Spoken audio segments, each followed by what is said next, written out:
बंगाल में उर्दू को official language बनाया गया है। बंगाल में मुझे कोई परहेज नहीं है इससे, लेकिन आप लोग को याद होना चाहिए कि बांग्लादेश ये उर्दू भाषा के कारण ही ईस्ट पाकिस्तान जो है वो बांग्लादेश बन गया। ये पूरा जो बांग्लादेश का मूवमेंट स्टार्ट हुआ था पार्टीशन के कुछ ही साल के बाद, वो किस लिए हुआ था?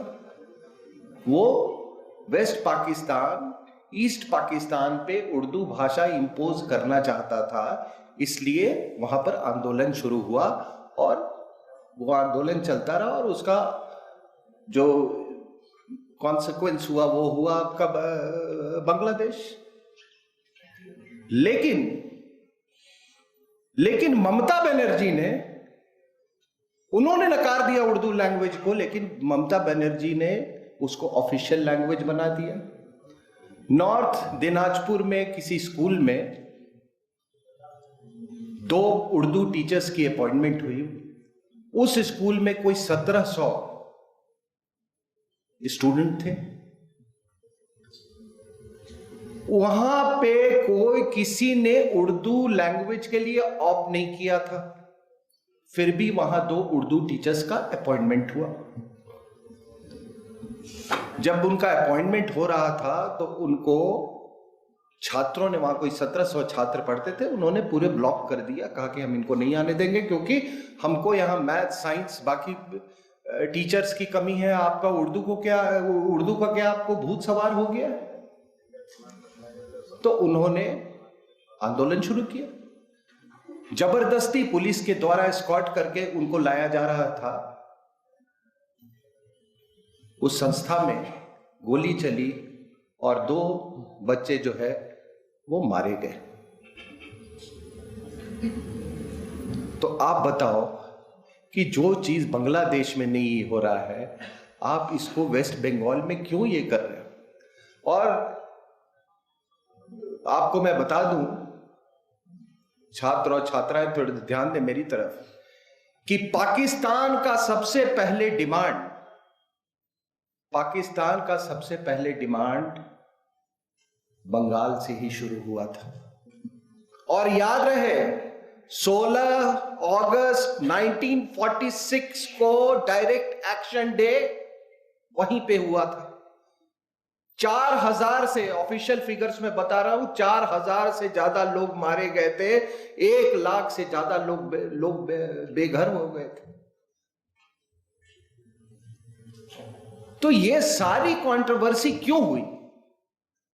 वो इसलिए क्योंकि उर्दू तो कोई भाषा थी नहीं। विनोबा भावे ने यह सुझाव दिया था आजादी के बाद कि आप उर्दू, जो सो कॉल्ड उर्दू है, उसको आप देवनागरी भाषा में, देवनागरी लिपि में उसको आप लिखने का कंपलसरी करें।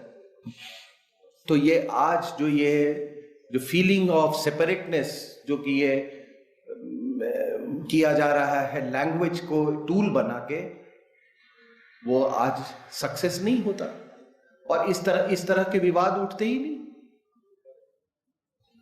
दूसरी बात, एक बात कही गई कि ये जो संस्कृत में श्लोक की बात है, तमसो मां ज्योतिर्मय, ये कहते हैं कि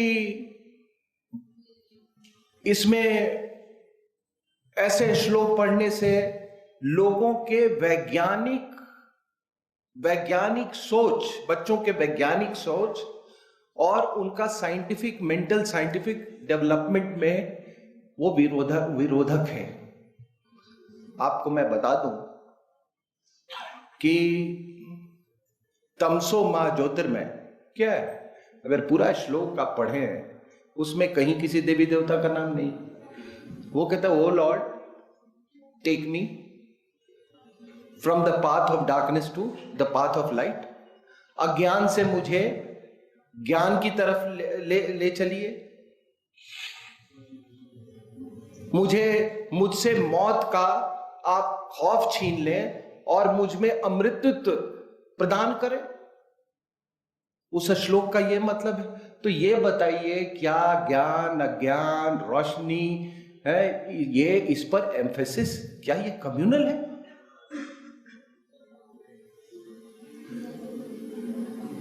तो उन्होंने कहा कि ये वैज्ञानिक सोच के या डेवलपमेंट में ये विरोधक है। अब मैं आपको एक बात बताता हूं और बड़ी इंटरेस्टिंग सी बात है कि हमारे यहां पूजा पद्धति और मंदिरों को हमेशा से साइंटिफिक थॉट और साइंटिफिक कम्युनिकेशन का व्हीकल बनाया गया है, उसको परिवहन बनाया गया है। एक उदाहरण मैं देता हूं। जब यहां पे प्लेग और चेचक नाम की बीमारी आई, वो इसलिए आई, हमारे यहां प्लेग और चेचक नहीं था, वो अंग्रेजों के जब हम संपर्क में हमारे लोग आए तो ये बीमारियां आई, और अंग्रेज जब वहां भी गए थे साउथ अमेरिका में, तो वहां पर भी ये, या सेंट्रल अमेरिका कह ले, तो मयान कल्चर से जब इनका कांटेक्ट हुआ तो ये बीमारियां वहां पर भी फैल गई। लेकिन हमारे यहां के जो वैद्य लोग थे, उन लोगों ने इसका निजात निकाल लिया था। तो जब ये स्मॉल पॉक्स की बीमारी जब फैलने लगी तो ढाका से लेके और छत्तीसगढ़ तक और पूरे इंडिया में बाकी जगहों पे शीतला माता के मंदिर बनाए गए। अब ये जो मंदिर, और उस मंदिर में कोई ब्राह्मण पुजारी नहीं होता था। ये मंदिर जो थे शीतला माता के, दे वर बेसिकली वैक्सीनेशन सेंटर्स। मंदिर के बहाने लोग को वहां बुलाया जाता था और वहां पर उनको वैक्सीनेशन दिया जाता था। काशी में जो गुरुकुल थे, वहां से शिष्य को भेजे जाते थे, और वो 4-4 की टुकड़ियों में जाते थे, और एक टोली को कोई 40 गांव की जिम्मेदारी दी जाती थी। और उनके पास उनको क्या देते थे? उनको एक चांदी का ब्लेड, एक नीडल, कुछ कॉटन इत्यादि। वो गांव में जाते थे और वहां पे उनका मुख्य उद्देश्य, ऑब्जेक्टिव रहता था वैक्सीनेशन। तो वो कहते थे कि भाई आओ, हम तुम पर शीतला माता का हम दर्शन करवा देते हैं, फिर तुमको ये रोग नहीं होगा। तो 5 से 15 वर्ष के बच्चों को वहां पर बुलाया जाता था और उनको वो चांदी के ब्लेड से थोड़ा सा उसमें से 2-3 बूंद खून निकालते थे, और उसके बाद कोई एक जो रुई में जो सॉल्यूशन होता था उसको उस पर रगड़ते थे। 2-3 दिन के बाद माता, जिसको माता बोलते, वो आ जाती थी। उसके बाद बुखार होता था, फिर उसको नीडल से जो वो फोले उठते थे उसको निकाल के उसके पस को कलेक्ट कर लेते थे। पस को कलेक्ट करने के बाद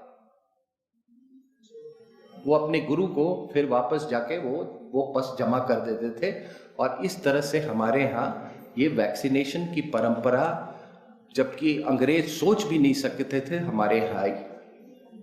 तो इतना हमारा ये डेवलप्ड था। मैंने आपको एक उदाहरण दिया है, ऐसे कई उदाहरण हैं जहां पर कि पूजा पद्धति और मंदिरों को लोगों के स्वास्थ्य कल्याण के लिए इस्तेमाल किया जाता रहा है। ये जो आप सावन में कहते हैं कि दूध चढ़ा तो भगवान शंकर पे, वो क्यों करते हैं? क्योंकि सावन में बहुत सारे जर्म्स पैदा होते हैं। वो जर्म्स जो हैं जब आपके उसमें मिलते हैं, ये जब गाय या जो भैंस उसको खाती तो उसका दूध भी कॉन्टेमिनेटेड हो जाता है। तो इसलिए उसके पीछे साइंटिफिक रीजन था। तो बोला गया कि आप इसको भगवान के ऊपर इसको चढ़ा दें। तो चाहे हमारे लोग साइंटिफिक प्रिंसिपल्स नहीं जानते हो, विज्ञान के सिद्धांत नहीं जानते हो, लेकिन वो उनकी जो रहने की प्रणाली जो थी, उनकी जीवन प्रणाली जो थी, वो साइंस पे आधार थी। वो कहानियों के द्वारा लोगों में साइंस कन्वे किया जाता था।